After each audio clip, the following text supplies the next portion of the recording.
Okay, so here's a white vinegar soaking vat. These car parts have been in here for 1 week.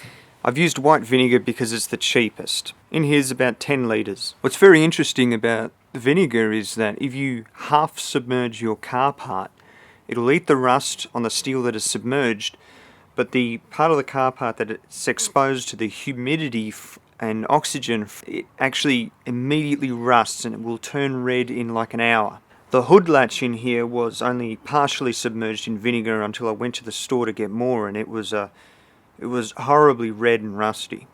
Just look at that activity. I haven't touched this. It's running like this the whole time. It's gassing off because the vinegar's eating the rust. As usual, it's always completely important to get all the oil or contaminants out of your car parts that might contaminate or block or stop the acidic action of the vinegar. Here's the vat of vinegar where the car parts have been in here for 2 weeks.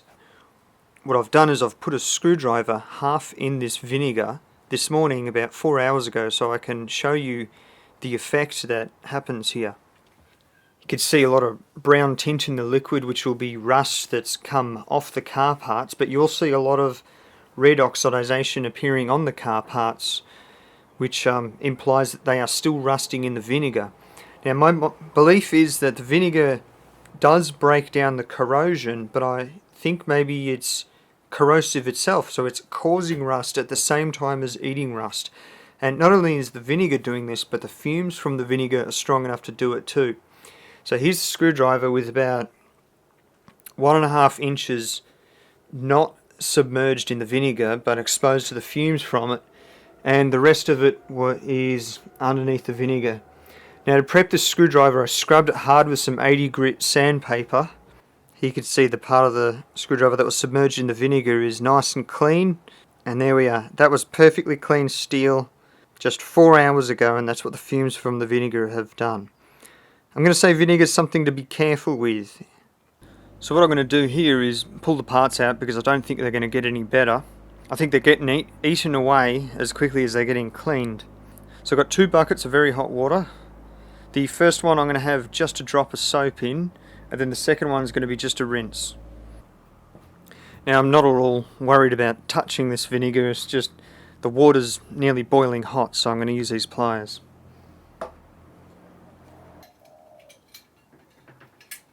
Don't remember that spring being so loose. Never seen this before. Now, I've heard people say you should drop it in a bicarb soda soak to create an alkaline condition to counteract the acidic condition. I don't believe that, mainly because there are paints, etch primers that actually have phosphoric acid in them.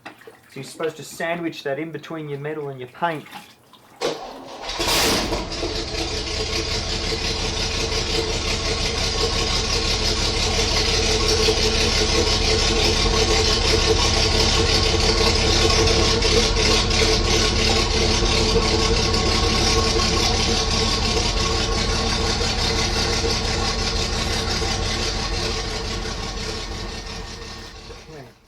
Okay, you can see some flash rust here. That happened in the time it took me to turn the camera on.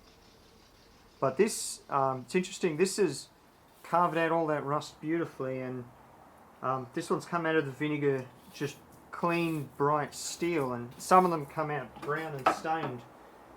Must be some material more susceptible to corrosion inside the vinegar than others. Now, this battery tray is basically garbage, but as far as vinegar soaking goes, look at the success that is. Look, there's a bit of rust there, I can just throw it away.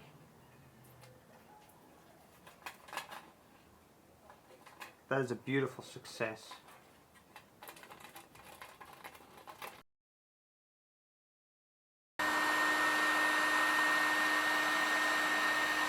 See the oxidization coming in? Actually, it might be because I forgot to put it in the fresh water. Finished pulling the parts out, giving them a rinse, and I find this little spring, I'm sorry I can't even Can't even remember what it came off, but it's just not much left of it. I think the vinegar actually breaks down certain types of steel more than others. I'm guessing, because this mud coming off of it is black and not red, the spring has been eaten. No springs in the vinegar. Now this piece come out with a just slightly golden tint, and I'm going to be happy with just wiping up with some dry Scotch-Brite, and then I'm going to hit it with paint. This is the screwdriver where I had it up until this point submerged in the vinegar, and this part here exposed to the fumes of the vinegar, which this hasn't changed much in a couple of hours sitting out in the sun and the wind. But here, I hope the camera can pick it up. We actually get a bit of a rainbowy colour effect, similar to what you get when you're using the phosphoric acid. And what I did was I just let this dry out in the sun with vinegar on it. It's corroded, but not an awful lot worse than the stuff that I was washing.